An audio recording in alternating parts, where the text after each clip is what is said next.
नमस्कार दोस्तों, आप सभी का स्वागत है फिर आपके सातवीं रिसर्च चैनल पर।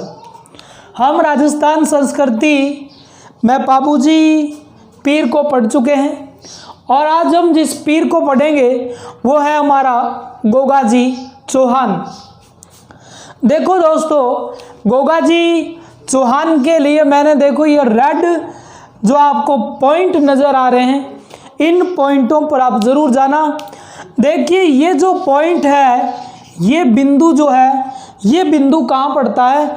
ये पड़ता है आपका चूरू के अंदर। देखो इन बिंदुओं को पहले लिख लेते हैं और इसका नाम बिंदु का क्या है?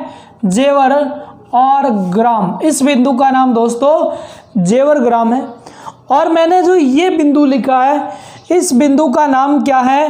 कोलूमंड। देखो दोस्तों, हमने बाबूजी के लेक्चर नंबर 1 में हमने बाबूजी को शुरू किया था, लेक्चर नंबर 2 में बाबूजी को पूर्ण किया था। उसमें हमें मिलता है कोलूमंड क्या था? ये कोलूमंड पड़ता है हमारा कहाँ पर दोस्तों? जोधपुर के अंदर।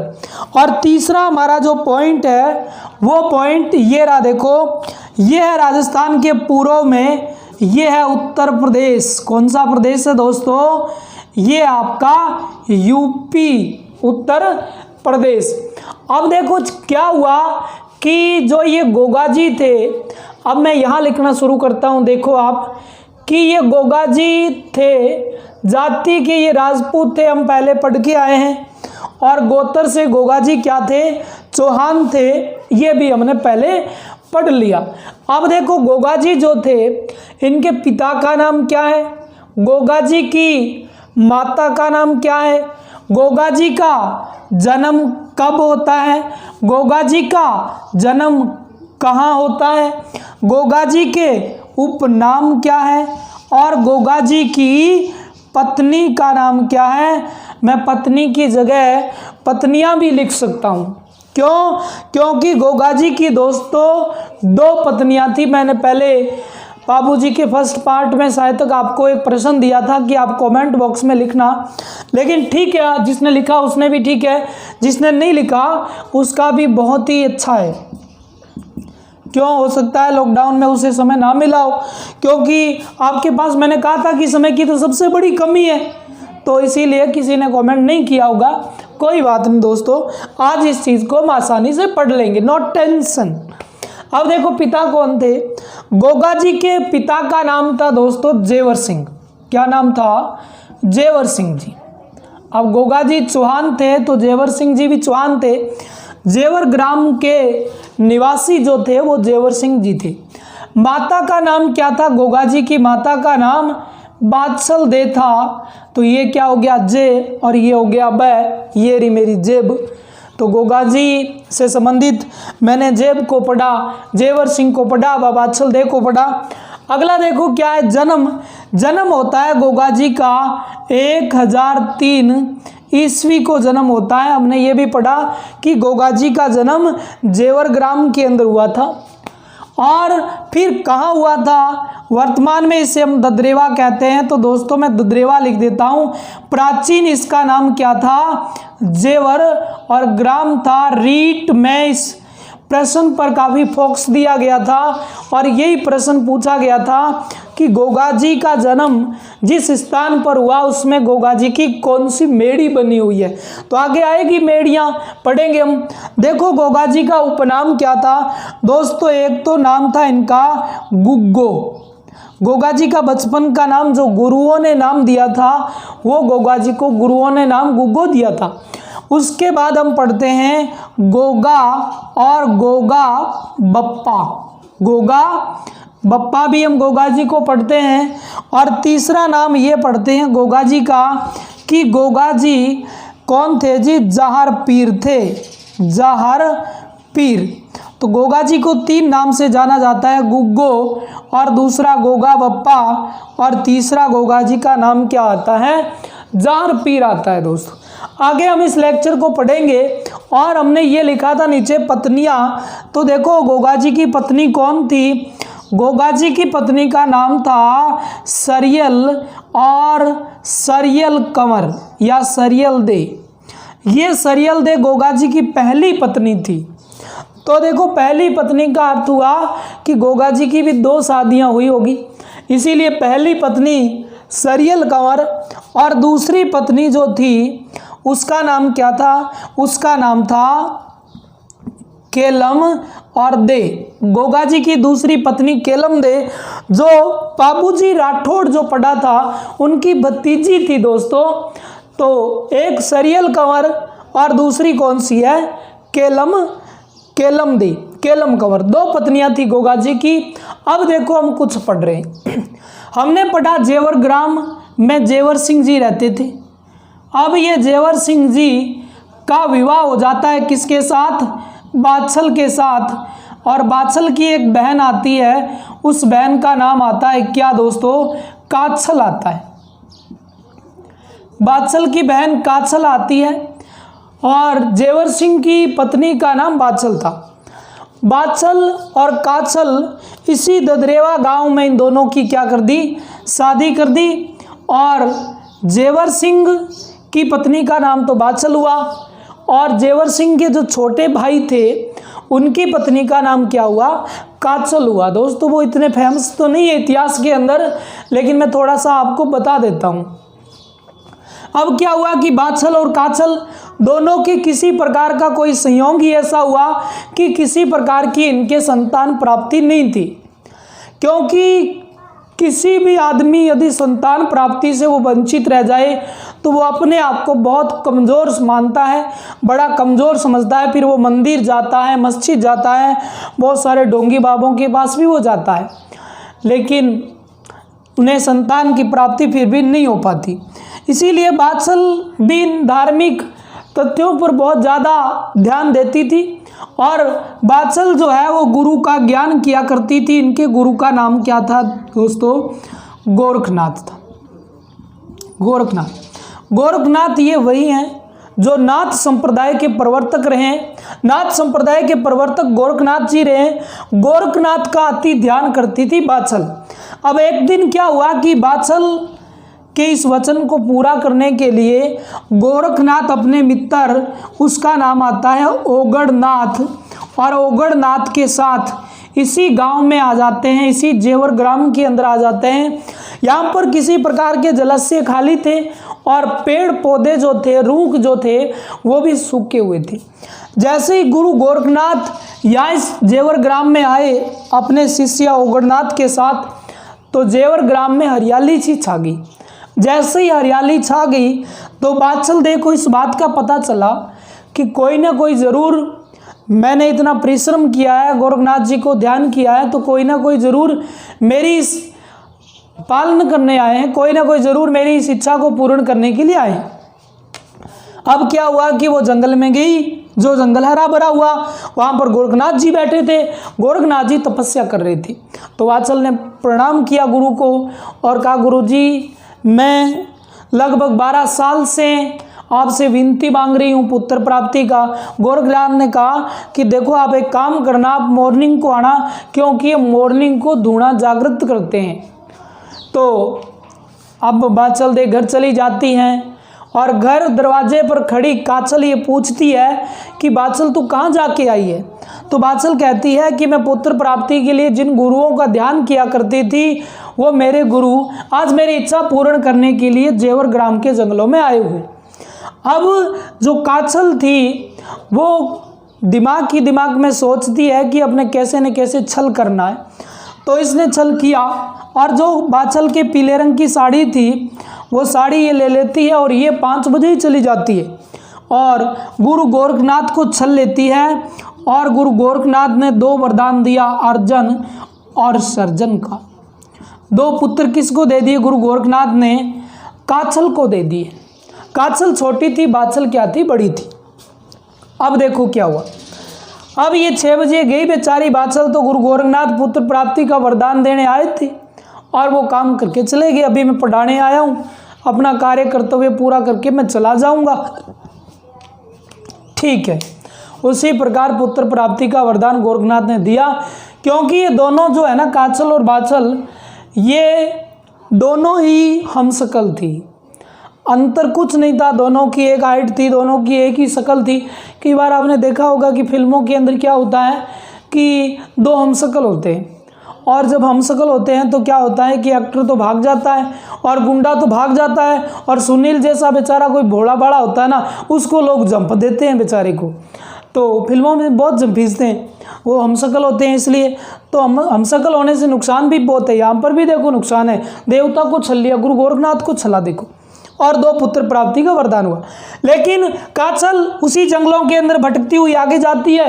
गुरु गोरखनाथ ने जेवर ग्राम के जंगलों से आगे जाकर डेरा डाला, काछल वहां पहुंच गई, बाछल पहुंच गई वहां। काछल को तो पुत्र प्राप्ति वरदान मिल गया, बाछल वहां पहुंच गई। बाछल ने गुरु को प्रणाम किया और कहा कि गुरुजी, जिस काम के लिए आपको भगवान शिव ने भेजा है, आप उस काम को पूर्ण किए बिना जा रहे हो।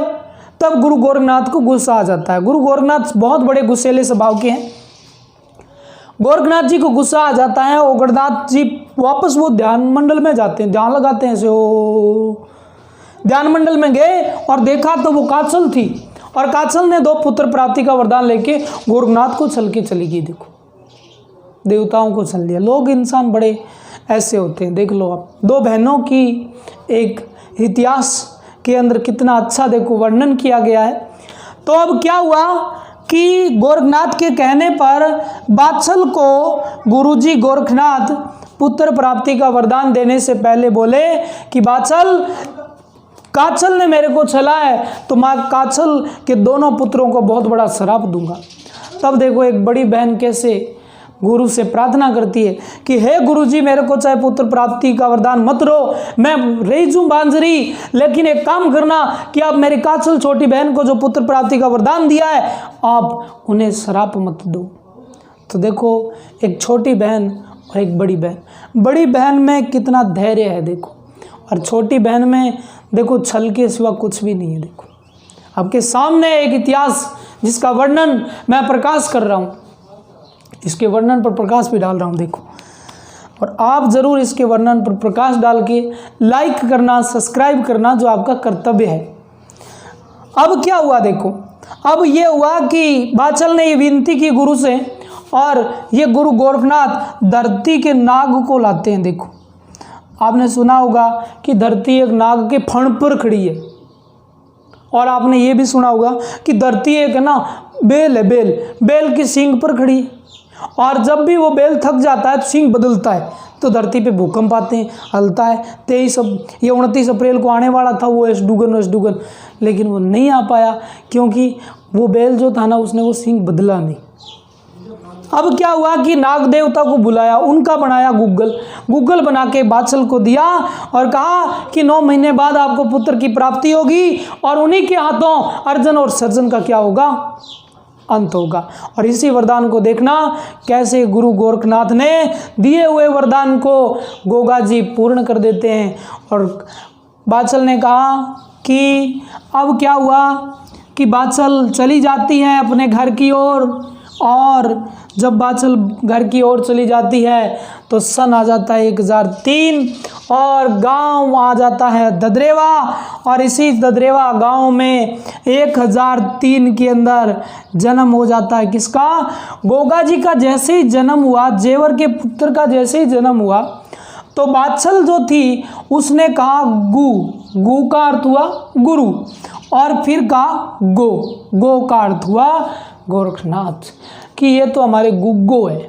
गु का अर्थ गुरु, और गुरु गोरखनाथ के द्वारा दिया हुआ है। तो बताइए जी दोस्तों, गोगा जी जो था, इस गोगा जी के गुरु का नाम मैंने इधर लिखा नहीं लिखा दोस्तों, क्यों मैं भूल गया, तो ज़रूर मैं इधर लिखता हूँ कि गुरु गोरखनाथ है, गुरु गोरखनाथ है। देखो, हमने इधर से पता लगाया कि किस प्रकार गुरु गोरखनाथ है। ठीक है दोस्तों, यहाँ तक हमने पढ़ लिया। मैं करता हूँ इनको साफ, जेवर ग्राम भी साफ, चूरू को छोड़ा है मैंने। अब मैंने क्या पढ़ा कि पहली पत्नी का नाम सरियल कंवर था, सरियल दे। देखो, उत्तर प्रदेश के निवासी नाम क्या था, कजरीवन और कजरीवन की पुत्री, और उस पुत्री का नाम क्या था? सरियलदे। तो ये जो सरियलदे थी ये कजरीवन की बेटी थी जो उत्तर प्रदेश के निवासी थे, और इसी कजरीवन से क्या हो जाता है? कजरीवन से क्या हो जाता है? शादी हो जाती है। किसकी? गोगा जी की पहली शादी थी। ठीक है, उत्तर प्रदेश हमने पढ़ लिया। अब देखो, अब दूसरी शादी का वर्णन करते हैं। दूसरी शादी कहाँ होती है? गोगा जी की कोलूमंड के अंदर होती है, वो होती है गोगा जी की जोधपुर के अंदर। दूसरी शादी गुरुजी कट हुई, दूसरी शादी कोलूमंड के अंदर हुई। कोलीमंड कहाँ पड़ता है आपका? जोधपुर के अंदर। देखो जोधपुर के अंदर बुड्ढो जी, और ये जो बुड्ढो जी थे ये कौन थे? राठौड़ थे। और राठौड़ में बुड्ढो जी की पुत्री थी जिसका नाम था केलम दे। अब देखो क्या हुआ। अब एक समय की बात है कि एक बार क्या हुआ कि एक नाग देवता आया, और वो नाग देवता जब अपने सहेलियों के साथ ये केलम दे वन के अंदर विचरण करने गई हुई थी, मतलब घूमने गई हुई थी, तब क्या हुआ कि एक सांप ने, एक नाग ने हाथ पर डंक मार दिया, डस लिया, और केलम के मुंह में झाग निकल गए। अब केलम क्या थी? अब केलम मरने ही वाली थी। तभी आप जैसे किसी भाई ने, मेरे जैसे किसी भाई ने कहा कि आप गोगा जी के पास जाओ और गोगा जी इसका इलाज करना जानते हैं। अब क्या हुआ? अब लोग पहुंच गए, चूरू में पहुंच गए। अब चूरू में गए और बोले गोगा जी आप तो बड़े ऐसे पृथ्वी के लोग देवता माने जाते हो, और आप ऐसे करो कि हमारे बुड्ढो जी की जो पुत्री है उसका नाम क्या है? केलम दे, और उसको नाग डस गया, वो मृत्यु को अभी जाने वाली है, उससे पहले आप उसे बचा लो। अब गोगा जी यहाँ आ गए। कहाँ आ गए? कोलूमंड। ये आए गोगा जी। आया था मैं किसी को ठीक करने के लिए। गोगा जी यहाँ सही करने के लिए आए थे केलम दे को। अब क्या हुआ? केलम दे के मुंह में झाग देखकर गोगा जी भी भयभीत हो गई। गोगा जी भी अफसोस जताने लगी, और गोगा जी ने एक काम किया कि ये मानो ये पड़ी को किसकी? ये है वो कौन आपकी? ये है केलम दे।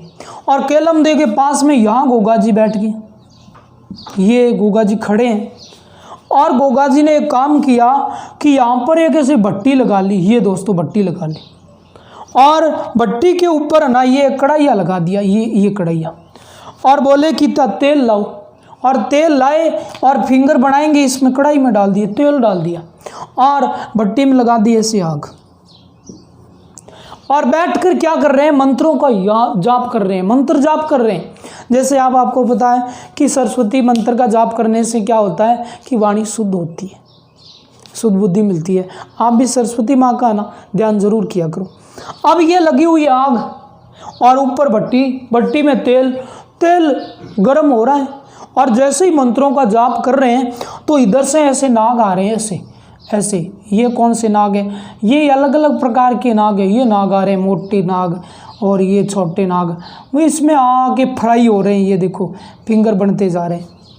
अब पूरा जो ये जंगल था, इस जंगल से जैसे जैसे गोगा जी मंत्रों का जाप कर रहे हैं, वैसे वैसे जंगल से निकल के नाग और इस कढ़ाई के अंदर आर के फ्राई हो रहे हैं। देखो बहुत सारे नाग फ्राई हो गए। अब नागों के देवता, उसका नाम है ताक्षक नाग।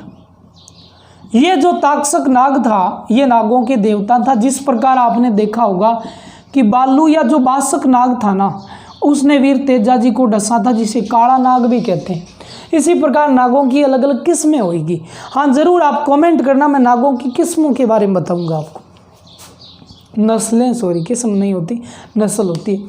तो ये बालू और बासक नाग और ताक्षक नाग, वहाँ पर प्रकट हो गया ताक्षक नाग। देखो ये थोड़ा सा बड़ा है, तो लो ये प्रकट हो गया कौन सा नाग? ताक्षक नाग। और बोला कि गोगा जी आप क्या चाहते हो?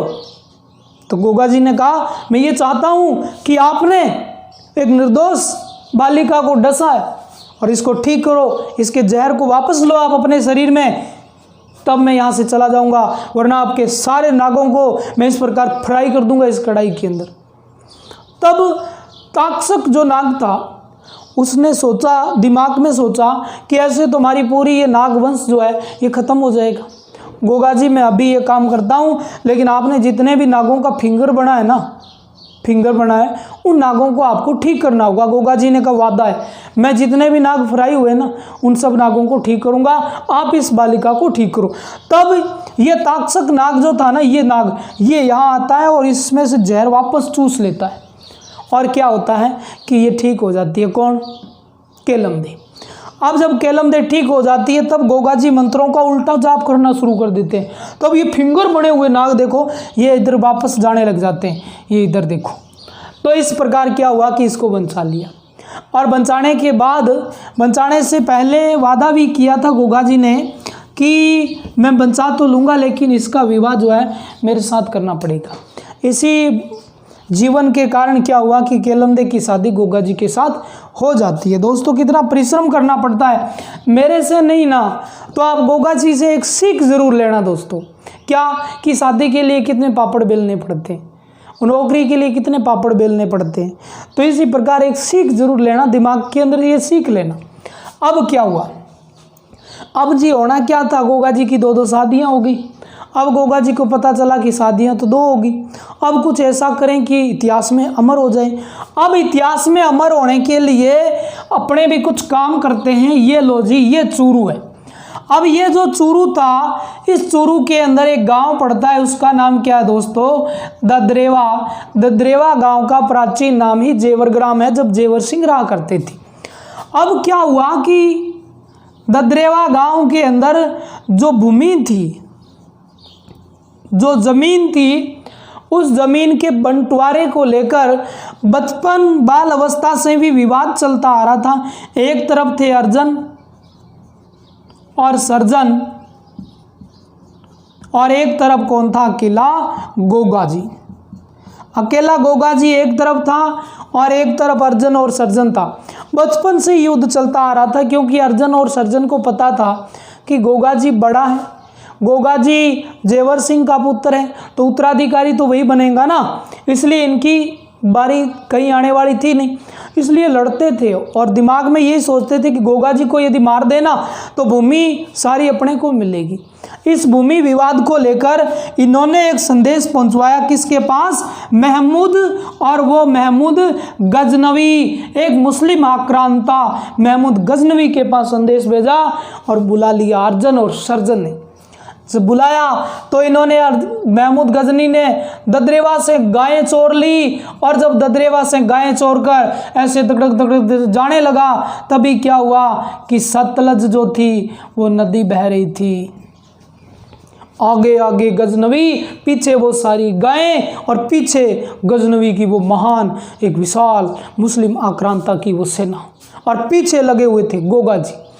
अब गजनवी की सेना से लड़ने लगा ददरेवा गांव से गोगा जी। गायों की रक्षा करने के लिए ददरेवा गांव में ही गोगा जी का जो धड़ था, वो धड़ से वो शीश जो था वो शीश अलग हो गया, और ददरेवा गांव में ही शीश अलग हुआ, और यहीं पर बन गया क्या? शीर्ष मेड़ी। यहीं ददरेवा गांव के अंदर गोगा जी की क्या बन गई दोस्तों? ये बन गई शीर्ष मेड़ी।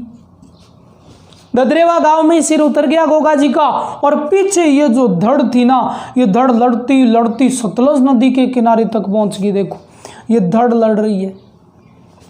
तब गजनवी ने पीछे देखा और कहा कि ये कोई सामान्य व्यक्ति नहीं है, ये तो भूमि की शक्ति है, ये एक देवी शक्ति है, ये तो जहार पीर है।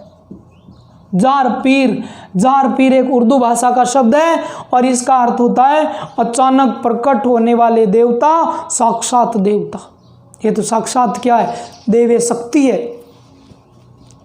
तब देखो क्या हुआ, गजनी की पूरी सेना को काट दिया गोगा जी ने, और गजनवी गोगा जी के पास आकर माफ़ी मांगने लगा। तब अर्जन और सर्जन आए और कहा कि ये बहुत खतरनाक आदमी है, ये बहुत ही खतरनाक शक्ति है, हम तो बचपन से लड़ते आ रहे थे भूमि सुधार के लिए, मतलब भूमि को छीनने के लिए, लेकिन फिर भी नहीं मरा, आप छल कपट से मारो। तब अर्जन और सर्जन उनके पक्ष में हुए थे, और गजनवी ने छल कपट से तलवार मारी थी, और गोगा जी का जो है धड़ यहाँ अलग हो गया, यहाँ चलता चलता धड़ ही चला गया। लेकिन गोगा जी के धड़ ने अर्जन और सर्जन दोनों को मार दिया था। देखो अब धड़ यहाँ गिर गया सतलज नदी के किनारे पर, और धड़ यहाँ गिरा। इस बात में सहमत कौन है? इस बात में सहमत हैं कर्नल जेम्स टोड, और एक आता है हमारा जो आता है राव साल कवि गे और राव साल जो पुस्तक है, जो साहित्य है, वो कवि गे लिखता है, और दूसरा है दोस्तों कर्नल जेम्स टोड। और दोनों इस बात को तथ्यात्मक रूप से लिखते हैं कि सतलज नदी के किनारे पर गोगाजी अपने 47 पुत्रों और गोगाजी अपने 60 भतीजों के साथ लड़ते हुए वीर गति को प्राप्त हुए थे। आज भी जहाँ धड़ गिरा इनका, धड़ कहाँ गिरा उसे हम कहते हैं धुरमेड़ी, और धड़ गिरा था नोहर के अंदर। इसी नोहर में गोगाजी का क्या बना हुआ है? एक मकबरा बना हुआ है। मकबरा क्यों कहते हैं दोस्तों इसको? क्योंकि इस मकबरे का निर्माण क्या हुआ कि दिल्ली सल्तनत काल के अंदर फिरोज शाह तुगलक आ गया। फिरोज शाह तुगलक ये काम कर रहा था कि हिंदुओं को मुस्लिम बना रहा था, अपने धर्म का प्रचार कर रहा था। तभी इस ददरेवा गांव के क्षेत्र में करम सिंह जी जो थे, वो करम सिंह जी गोगाजी के वंशज थे, और इनको धर्म परिवर्तन करवा के फिरोज शाह तुगलक ने कायम खानी मुसलमान बना दिया। कायम खानी मुस्लिम इन्हें बना दिया। किनको? करम सिंह को मुस्लिम बनाया, और कहा कि करम सिंह के बाद जितनी भी इनकी पीढ़ी आएगी वो कायम खानी मुस्लिम के नाम से जानी जाएगी। अब वो उधर से दिल्ली सल्तनत से जब गुजरात के मार्ग जा रहा था, बीच में नोहर आया। नोहर में एक रात भर के लिए रुका, तो फिरोज शाह तुगलक को नागों ने जकड़ लिया। मुंह में नाग, आंखों में से नाग निकलने लगे, पैरों में नाग, चारों तरफ से नाग ने जकड़ लिया। तब किसी आप जैसे मेरे जैसे भाई ने कहा कि भाई यहाँ गोगाजी का धड़ गिरा था, ये गोगाजी की दैवीय शक्ति है, गोगाजी के नाम का कुछ प्रसाद बोल ताकि तेरा क्या हो जाए, जीवन का कल्याण हो जाए। तब उसने कहा हे गोगाजी। किसने कहा? फिरोज। और फिरोज शाह तुगलक ने ये कहा कि तुगलक वंश का था ये। फिरोज शाह तुगलक ने कहा कि हे गोगाजी, यदि आज मुझे सांपों से छुटकारा मिल जाए तो मैं आपके नाम का एक मस्जिद मकबरा बना दूंगा। तभी इसका आकार मकबरे नुमा है, मतलब किसके नुमा है? दरगाह नुमा है। दरगाह जैसी होती है वैसे ही गोगाजी का मकबरा है यहाँ पर। और ऐसा प्रमाण कहाँ है? इसके ऊपर एक मुस्लिम भाषा के अंदर क्या लिखा हुआ है? वो लिखा हुआ है बिस्मिल्लाह। और ये बिस्मिल्लाह जो लिखा हुआ है ये एक अल्लाह का नाम है। इसका अर्थ क्या होता है? शुभ होना। बिस्मिल्लाह का अर्थ होता है बहुत शुभ होना। तो इस प्रकार फिरोज शाह तुगलक ने इसका निर्माण भी करवाया था। और इस इतिहास के बारे में, ये जो युद्ध हुआ इसके बारे में राव साल में कवि गे लिखता है, और कर्नल जेम्स टोड भी कहता है सतलज नदी के किनारे पर गोगाजी वीर गति को लड़ते लड़ते प्राप्त हुए। अब देखो क्या हुआ दोस्तों, फिरोज शाह तुगलक ने करम सिंह को क्या बना दिया? मुस्लिम, जो गोगाजी का क्या था? वंशज था। अब जब करम सिंह जी को मुस्लिम बनाया इसने फिरोज शाह तुगलक ने, तो आगे की घटना क्या घटी? आगे की घटना ये घटी कि आज के बाद जो भी करम सिंह है, इस करम सिंह के जो वंशज होंगे वो क्या कहलाएंगे? वो कहलाएंगे दोस्तों कायम खानी मुस्लिम। कायम खानी मुस्लिम कहलाएंगे। अब क्या हुआ कि गोगाजी के वंशज कायम खानी मुस्लिम हुए। अब गोगाजी का एक मंदिर यहाँ है, ये इसको हम क्या बोलेंगे? इसको बोलेंगे दोस्तों शीर्षमेढ़ी, क्योंकि गोगाजी का शीश यहाँ गिर गया इसलिए शीर्षमेढ़ी। और शीर्षमेढ़ी कहाँ? ददरेवा के अंदर। और ददरेवा कहाँ? चूरू के अंदर। ददरेवा चूरू में, यहाँ गोगाजी की क्या हुई? शीर्षमेढ़ी। और एक नोहर में आ जाओ, यहाँ आ जाओ, ये लो दोस्तों, ये है नोहर के अंदर। और नोहर में गोगाजी की क्या बनी हुई है? ये बनी हुई दोस्तों धुरमेड़ी बनी हुई है। अब धुरमेड़ी यहाँ पर है, कहाँ पर है? नोहर के अंदर। नोहर कहाँ पड़ता है? गोगा मेड़ी गांव कहते हैं इसको, गोगा और मेड़ी गांव। गोगा मेड़ी गांव कहाँ पड़ता है दोस्तों? हनुमानगढ़ में पड़ता है। अब एक यहाँ पर किलोरियों की ढाणी पड़ती है। कौन सी ढाणी दोस्तों? किलोरियों की ढाणी। अब ये जो किलोरियों की ढाणी है ये पड़ती है सांचौर के अंदर। और सांचौर कहाँ पड़ता है दोस्तों? जालौर में। सांचौर को राजस्थान का पंजाब भी कहते हैं। अब दोस्तों क्या हुआ, यहाँ पर राजाराम कुमार जो थे, उन राजाराम कुमार के द्वारा यहाँ पर एक काम करवाया गया, गोगा जी की ओलड़ी का निर्माण करवाया गया। गोगा जी की ओलड़ी का निर्माण करवाया। ओलड़ी का अर्थ होता है एक कच्चा मकान, एक कच्चा मकान। ओलड़ी का अर्थ क्या हुआ? एक कच्चा मकान। ओलड़ी कहाँ है गोगा जी की? किलोरियों की ढाणी, सांचौर जालौर में। जालौर राजस्थान का पंजाब है। जालौर राजस्थान के अंदर गौमूत्र, विश्व बैंक के गौमूत्र के लिए जाना जाता है। और इसी सांचौर के अंदर पंथमेड़ा के अंदर सबसे बड़ी गौशाला भी है, जहाँ पर सफ़ेद सफ़ेद रंग की गायें देखने को मिलती है दोस्तों। तो इस प्रकार गोगा जी की ओलड़ी सांचौर में है, और गोगा जी की शीर्षमेड़ी यहाँ ददरेवा में है, और नौर के अंदर क्या है? गोगा जी की यहाँ धुरमेड़ी है।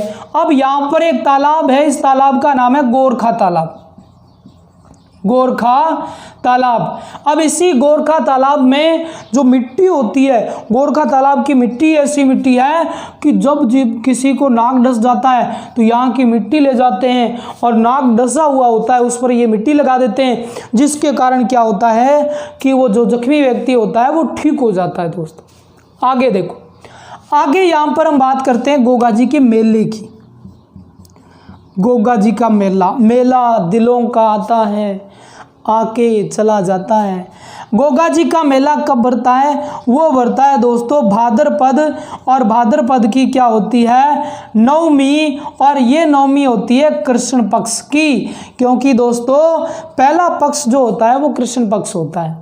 प्रत्येक माह का पहला पक्ष ही कृष्ण पक्ष होगा। यहाँ पर भादवे की कृष्ण पक्ष की नवमी को गोगा जी का मेला।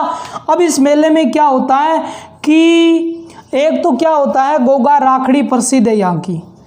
गोगा राखड़ी प्रसिद्ध है। अब गोगा राखड़ी जो होती है वो 9 गांठों वाली होती है दोस्तों। 9 गांठों वाली गोगा राखड़ी होती है, जो कि गोगा जी की जो घोड़ी है। अब गोगा जी की सवारी किसकी है? गोगा जी की सवारी घोड़ी की है। ये घोड़ी कैसी होती है? नीली। इसीलिए तो गोगा जी को गोगा बप्पा कहा गया है। अब ये 9 गांठों वाली घोड़ी जो है, गोगा जी की जो नीली घोड़ी है उसके पैरों को समर्पित है। लेकिन किसान वर्ग के लोग क्या करते हैं कि गोगा राखड़ी जो है वो अपने हल के बांधते हैं, फिर क्या करते हैं? हलोतिया करते हैं। ये 9 गांठों वाली। अब गोगा जी का मेला भरता है। अब जब यहाँ गोगा जी का मेला भरता है, गोगा नवमी को भरता है। जब गोगा नवमी को मेला भरता है तो इस मेले में जो पुजारी होते हैं, मेले में हम पुजारी की बात करें तो पुजारियों को यहाँ 2 भागों में बांटा। एक तो वही कायम खानी मुस्लिम, और ये कायम खानी जो होते हैं ये 11 माह तक यहाँ पर पुजारी होते हैं। 11 माह तक होता है कायम खानी मुस्लिम पुजारी, क्योंकि कायम खानी गोगा जी के वंशज थे। अब चौहान जो है वो भी यहाँ पर गोगा जी की पुजारी होते हैं, और वो होते हैं सिर्फ और सिर्फ भाद्रपद के अंदर, मतलब एक ही महीने के अंदर गोगा जी के चौहान कुल के लोग क्या करते हैं? पूजा करते हैं। और अन्य 11 माह तक गोगा जी की पूजा जो करते हैं वो कौन से लोग करते हैं? वो कायम खानी मुस्लिम करते हैं। आगे दोस्तों देखो, आगे हम इस चीज़ को पढ़ेंगे कि गोगा जी जो है इनका वाद्य यंत्र क्या है। 2 मिनट का है दोस्तों। अभी देखो, वाद्य यंत्र गोगा जी की वाद्य यंत्र क्या है? डेरू। गोगा जी का वाद्य यंत्र क्या होता है? डेरू होता है। और इसके अलावा क्या होता है? ढोल होता है। और इसके अलावा क्या होता है? घंटा होता है। डेरू, ढोल और घंटा ये तीनों बजते हैं। गोगा जी की आरती की जाती है। तब गोगा जी के जो भोपे होते हैं उन भोपों के द्वारा एक नृत्य किया जाता है। उस नृत्य को कहते हैं छड़ी खेलना या सांकड़ खेलना। अब छड़ी खेलना या सांकड़ खेलना गोगा जी के भोपे। अब यहाँ पर आते हैं कंजर लोग, कंजर पुरुष यहाँ आते हैं, और वो गोगा जी के इस मेले पर ऐसी छड़ी खेलते हैं कि पूरे शरीर को रक्त लहू लुहान कर लेते हैं। और फिर गोगा जी के कदमों में चले जाते हैं और वो कहते हैं कि इस प्रकार करने से गोगा जी हमारे कितने भी बुरे कर्म किए हो उनसे हमें छुटकारा मिल जाता है। यदि हमें कुछ नई आशाएं चाहिए गोगा जी से तो वो भी पूर्ण हो जाती है। तो इतनी विधि देखो, कंजर जाति के जो लोग हैं वो गोगा जी के थ्रू अपनी आराधना के अंदर इन बातों को रखते हैं। देखो दोस्तों, आज हमने पढ़ा गोगा जी, और इस हमारी क्लास के अंदर कला संस्कृति सेकंड पार्ट हमने सेंड किया। तीसरे पार्ट में हमारी गोगा जी हमारे पूर्ण हुए। अन्यथा कोई भी प्रश्न रह गया इसमें तो दोस्तों आप कमेंट करना। आज के लिए बस इतना ही, आपसे इजाज़त चाहता हूँ। ओके।